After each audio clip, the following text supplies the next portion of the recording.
Buen día con todos. Somos estudiantes de sexto semestre de la Universidad Estatal del Sur de Manabí. Como temas a exponer tenemos: primer tema, el acero estructural y el hormigón armado. Como segundo tema, comportamiento del hormigón armado. Integrantes: Caicedo Piñeiro Adrián Domingo, Ceballos Zambrano Jessy Anaí, Macías García Eileen Michel, Parrales Lino Valeria Valentina, Vargas Chenche Olger Fernando, Villafuerte Chiquito Hamilton Wilfrido. Docente: Ingeniero Byron Patricio Baque Camposano, de la materia Hormigón 1. El acero estructural. El acero es una aleación que se obtiene principalmente de la mezcla del hierro y el carbono. También combina otros elementos tales como el silicio, fósforo, azufre y oxígeno, que aunque estos se encuentran en cantidades mínimas, son los que al final le proporcionan distintas características. Con el término de acero estructural definimos a un grupo de aceros diseñados para construir estructuras de edificios, pero también para utilizarlos como componentes para máquinas. La estructura se basa en un marco o esqueleto que tiene como componente columnas y vigas de acero. El American Institute of Steel Construction, AICSC, es el organismo que se encarga de estudiar las normas para el diseño y construcción de estructuras de acero. En este momento voy a hablar sobre el hormigón armado o hormigón estructural, mismo que también es conocido como hormigón reforzado. Se menciona también que este hormigón es una mezcla entre el cemento, la arena, la grava y obviamente el acero de refuerzo. Combinando todas estas propiedades mecánicas del concreto y del acero, pues logramos obtener una mezcla que es capaz de atender las solicitudes de comprensión y tracción que nosotros estemos necesitando y requiriendo respectivamente. Debido a que el hormigón sin refuerzo no puede soportar altas cargas de tracción, por eso se lo mezcla con el acero, ya que éste lo hace con una mayor facilidad. Tomando en consideración, también se menciona que una ventaja de este material, pues obviamente es el fácil acceso a sus componentes. Esto teniendo en consideración que se encuentra en casi cualquier lugar del mundo. Y la posibilidad de producirlos en obras bajo supervisión de expertos, esto se da mediante el apoyo de ensayos posteriores a la resistencia, dando a entender o tomando en consideración si el material que nosotros vayamos a usar cumple con los requerimientos para nuestra obra civil que nosotros vayamos a ejecutar y si ésta se encuentra en el rango que nosotros necesitamos. Continuando con el tema de exposición, pues es necesario mencionar que existen hormigones con diferentes resistencias. ¿Qué quiere decir esto? Que no todos son ocupados para un mismo caso. Entonces, el hormigón siempre es usado según el fin y el funcionamiento que le vayamos a dar a nuestra estructura civil o también a nuestra obra. Esto siempre lo hacemos basándonos en las características del hormigón, ya sea tanto en la permeabilidad, en su resistencia, la manejabilidad, la estética, pues, y obviamente el costo que, que, que nos vaya a conllevar requerir dicho material. Ahora, decimos que la densidad más o menos aproximada es entre 2.400 kilogramos sobre metros cúbicos. Y pues su resistencia de comprensión se encuentra en un intervalo que oscila entre los 15 megapascales hasta los 200 megapascales. Esto quiere decir que su resistencia a la tracción es un poco baja. Ahora decimos pues que existen ciertos ejemplos puntuales en los que podemos hacer el uso del acero estructural o también conocido como hormigón armado. En este caso podríamos mencionar que se podrían usar dentro de los que son las estructuras aporteacadas para edificaciones, pilotes hincados, para casas y para defensas viales. este punto del video entraremos a conocer una de las comparaciones técnicas entre el hormigón armado y el acero estructural, iniciando con el dato de que el hormigón armado es un material monolítico producido con materiales de cantera. Sin embargo, el acero es producido industrialmente bajo explotaciones mineras, queriendo decir que mientras uno es fabricado en obras, el otro se obtiene bajo perfiles normativos. El control de la calidad del hormigón se debe hacer en la obra dependiendo de la calidad del material y de la habilidad de los operarios, mientras en el acero el control de calidad de la materia prima se efectúa en el taller. La certificación satisface los requerimientos del inventor. Otro punto es que no hay limitaciones en cuanto a formas y tamaños se requieren al momento de elaborar el hormigón estructural. No hay normativa, más sí recomendaciones para desenvolverse mejor en la obra. Mientras en el acero estructural sí está limitado por facilidades de transporte entre fábricas y obras. Con esto pasamos a lo que es la comparación de aspectos financieros. Gracias. Comparación de aspectos financieros. El hormigón armado, por su parte, el costo de la mano de obra no es calificada, puesto que no está relacionada con alguna especialización. Entonces, cuando se requiere de mano de obra calificada, esta es ofrecida en el mercado laboral. Con relación al efecto del ambiente sobre este, es casi invulnerable, solamente lo afectan algunos medios ácidos. El costo del material es el resultado de la interacción de uso de insumos ofrecidos en el mercado. Los costos de inversión al inicio de la ejecución son determinantes para la obra. La disponibilidad del material es limitante del uso. El costo de transporte es muy negociable por ser de libre oferta. La tasa de interés que existe, que esta es relativamente moderada por estar asociada a un bajo riesgo. También podemos tener que el tiempo es más largo en la construcción por ser fruto de varias etapas. Aumenta también el costo en mano de obra por requerir más tiempo y los costos en el ahorro de diseño es muy común.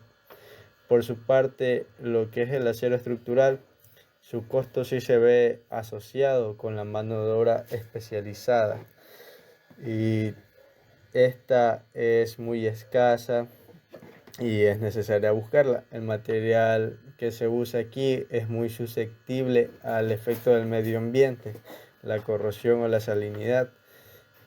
Es escaso el ofrecimiento de materiales para su uso y la asesoría y su implementación es un poco costosa. El material es producto del mercado externo controlado por oferta y demanda ajena. La disponibilidad de este material limita la posibilidad de uso. Es necesario que el transporte sea especializado por su carácter técnico de diseño. No disminuye los costos relativamente en economías de escala, pero incrementa el rendimiento. La mejor calidad de este puede obtener mejores relaciones entre la longitud y la sección. En el tiempo es menor por su fácil aplicación en la obra y tiende a tener unos costos de manos de obra muy bajos, puesto que su tiempo es menor y no se pueden ahorrar costos en el diseño. Como siguiente tema tenemos el comportamiento del hormigón armado. El hormigón es el material que se obtiene al unir áridos con la pasta que resulta al agregar agua a un conglomerante. En este caso, el conglomerante puede ser cualquiera, pero cuando hablamos de hormigón, frecuentemente es un cemento artificial, y entre estos, el más importante y usual es el cemento Portland. El cemento Portland es un conglomerante hidráulico, es decir, un material inorgánico finamente molido que amasando con agua se forma una pasta que se fragua, endurece y conserva su resistencia y estabilidad, inclusivamente bajo el agua. A este proceso se le conoce como hidratación. También tenemos que se transporta el hormigón fresco y se requiere de un camión o hormiguera, el cual en su cuba rotativa mantiene amasando y logrando que se mezclen completamente todos sus componentes. Este es un proceso que, llevando la secuencia y respetando sus tiempos, se logra exitosamente. Una de las cosas más importantes del hormigón son sus características que puede tomar diferentes formas, a capricho del constructor o del cliente. Inicialmente es una masa plástica que permite rellenar un molde previamente elaborado con la forma deseada. Esto recibe el nombre como encofrado. Como siguiente tema tenemos propiedades del hormigón en fase fresca. La propiedad más o menos fluido. Se le denomina fluido a un tipo de medio continuo formado por alguna sustancia entre cuyas partículas que solo hay una fuerza de atracción débil. Como siguiente propiedades se endurece en un plazo breve. Esto nos quiere decir que se endurece, se vuelve macizo en un tiempo determinado. Como siguiente propiedad es durable hecho con cementos naturales. Bueno, el cemento natural se produce mediante la calcinación en hornos verticales discontinuos de una única piedra caliza, arcillosa de origen natural, con un contenido de arcilla entre el 22 y el 35% a temperatura baja entre 800 y 1200 grados centígrados. Como siguiente propiedad tenemos superficies con diversas texturas. La textura es uno de los elementos básicos en una expresión plástica y consiste en la predicción de una superficie. La textura de una superficie puede ser lisa, rugosa, áspera o granulada. Como siguiente propiedad tenemos que es de bajo costo. Esto nos quiere decir donde una empresa establece un precio comparativamente bajo en orden a ampliar la demanda de su producto. Como siguiente propiedad es fácil de elaborar, trasladar y moldear. Esto nos quiere decir que es más sencilla su traslade o moldear alguna construcción que tengamos. Ahora hablaremos sobre los componentes del hormigón. El agua, entre un 15 y 20%, y si es potable no necesita de un análisis químico. Y también un aglomerante que es el cemento hidráulico, un 10-15% tipo Portland, de bajo calor de hidratación, puzzolanas, etc. Cantidades entre 300 y 400 kilogramos sobre metros cúbicos.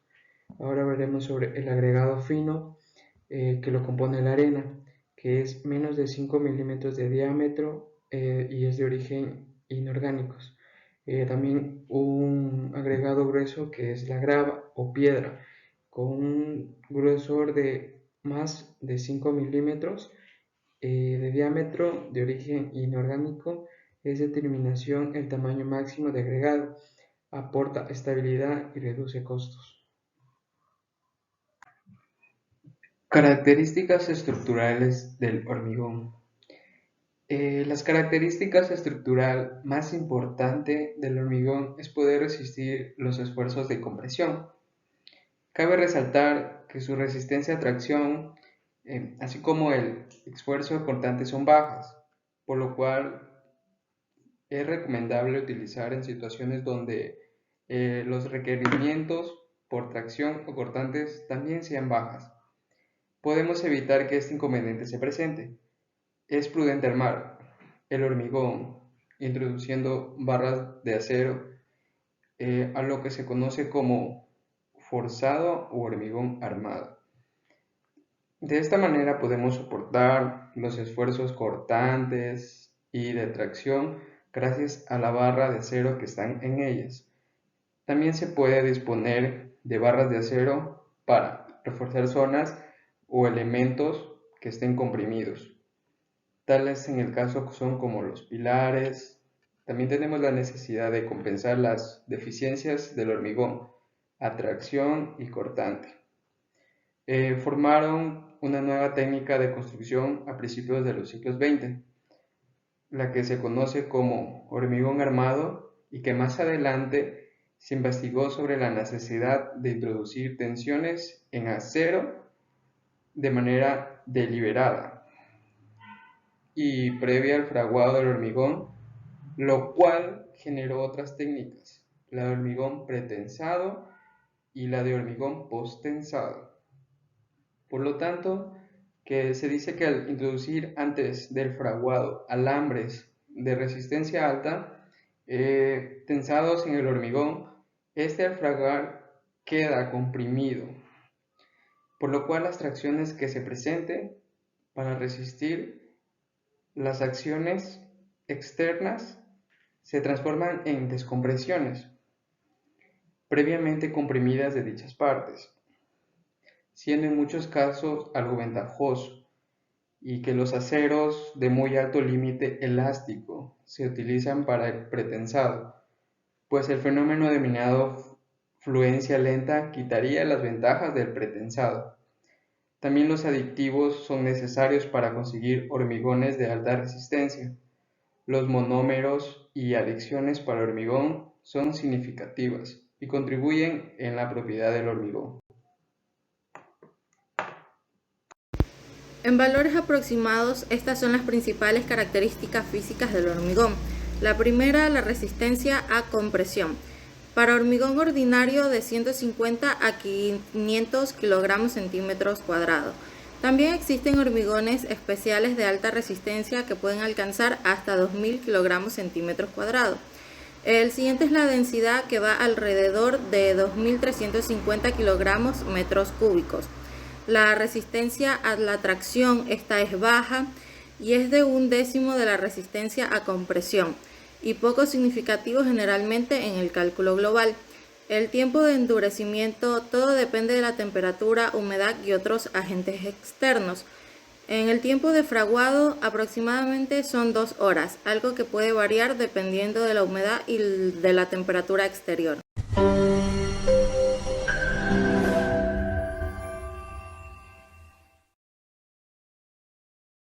Hola, en el siguiente video explicaremos cómo se comporta el hormigón armado recurriendo a un ejemplo clásico de viga a flexión.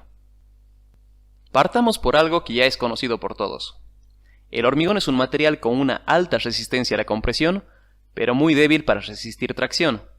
Tan débil que la diferencia entre resistencias puede ser de 10:1 o mayor.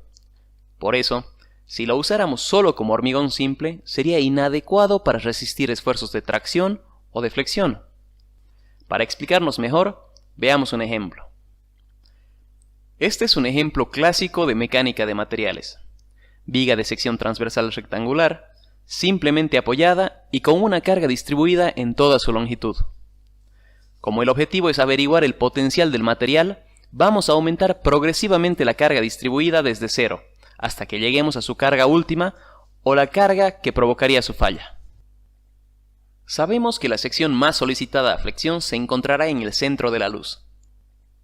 Estudiaremos esta sección para poder ver qué ocurre dentro de nuestro elemento.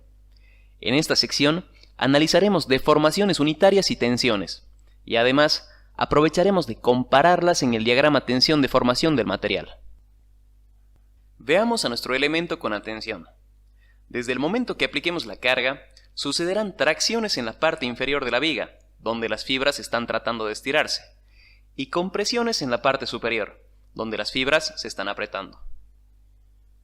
Las resultantes de estas tracciones y compresiones son el par de fuerzas que resisten la carga externa, o mejor, el momento resistente ante la carga que se aplica.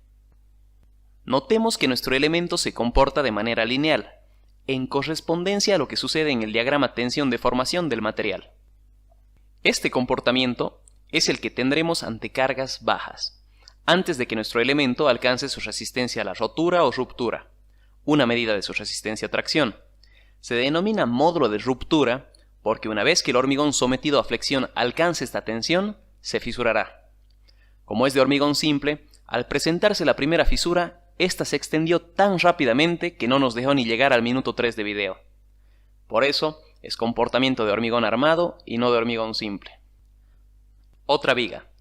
Mismas características, pero ahora reforzaremos esta viga con 3 barras de acero corrugado dentro de la masa de hormigón, en la zona donde sabemos se producen los esfuerzos de tracción. Ojo, lo de corrugado es importante.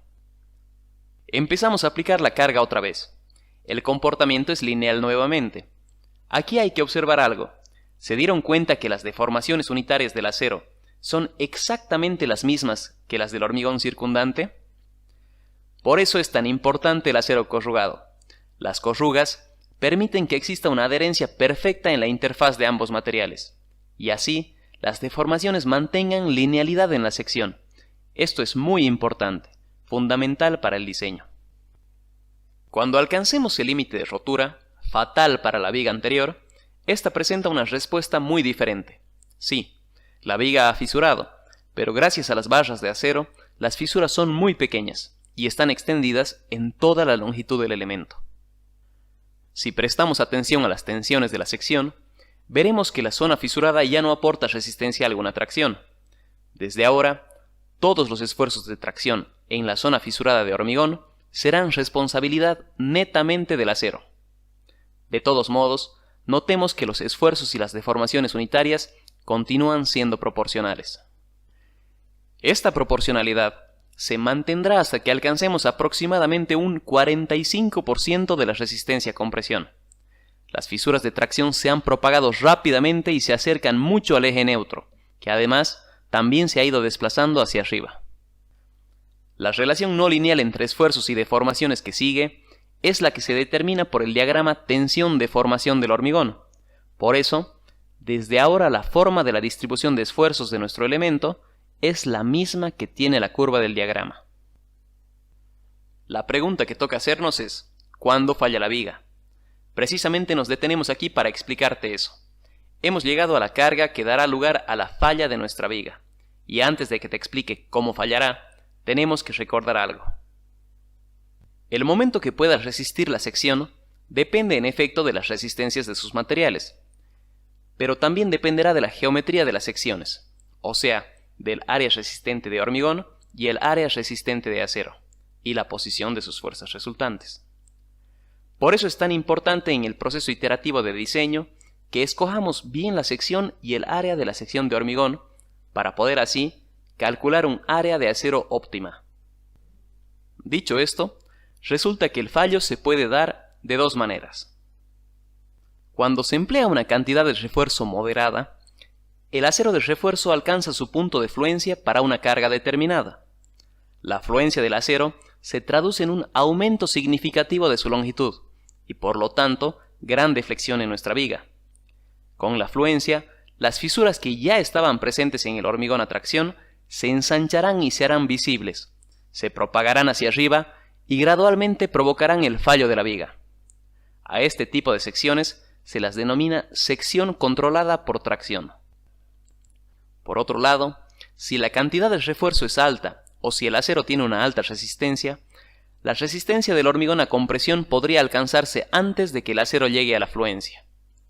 Este fallo es súbito y sucede cuando las deformaciones unitarias en el hormigón son muy grandes y destruyen su integridad. La experimentación ha demostrado que este fallo se da para valores de deformación unitaria iguales a 0,003. Este fallo, denominado fallo por aplastamiento, es repentino y su naturaleza es casi explosiva, por lo que puede ser muy peligroso. A este tipo de secciones se las denomina sección controlada por compresión. Estos dos son los tipos de fallo de un elemento a flexión. Sin embargo, podría ser posible que el acero de refuerzo alcance la fluencia al mismo tiempo que la deformación unitaria a compresión en el hormigón sea igual a 0,003? Es altamente improbable, pero sí, podría ser. Se trata más como un caso teórico, pero al representar ambos extremos es el caso de estudio. Este tipo de falla, simultáneo, se da para la llamada cuantía balanceada de refuerzo. Así se comporta el hormigón armado, pero antes de que terminemos, te dejo una reflexión en base a lo que aprendimos. El fallo controlado por compresión tiene, como dijimos, una naturaleza casi explosiva, mientras que un fallo controlado por tracción es gradual. Lógicamente sabemos que siempre harás un gran diseño para que tu viga no falle, pero como una medida de seguridad, diseñaremos siempre nuestros elementos para que, en caso de fallar, este fallo sea gradual. Esperamos este video te haya sido útil. Si tienes alguna pregunta u opinión, déjala en los comentarios. No olvides suscribirte. Muchas gracias. Sigamos aprendiendo.